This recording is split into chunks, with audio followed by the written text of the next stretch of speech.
Andijonlik ustadan yangilikni uddar akalar, buni kattaligini qaranglar. Xullas, bundan ham kattasi bor. Bu nima bilasizlarmi? Ancha-muncha ustaga so'rmaydi, 2 metrli kolsa qo'yadigan metaloforma. Narxi $2600, bir kunda 10 tani bemalol qo'yaverasizlar. Foydasi zo'r. $7000 Vibrapress zamkovoy qo'yadigani bor. Bu uskuna haqiqiy o'sha zavod qilib ishlab beradigani 1 metrligi xolisa 60, xolisa 90 qo'yadi. Kuniga 50 tagacha qo'yaveradi. 20 ta paddoni qo'shib beriladi. 1,5 metrligi bor. 20 ta paddon qo'shib beriladi. 30 ta bemalol qo'yib qo'yaveradi. Narxi $9000, $7000 1 metrligi.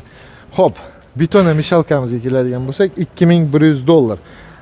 Bu biznesga qiziqib yurganlar, bilganlar biladi, teng foyda. 500 minglik kolsadan 250 ming so'm xotirjam foyda qilsangiz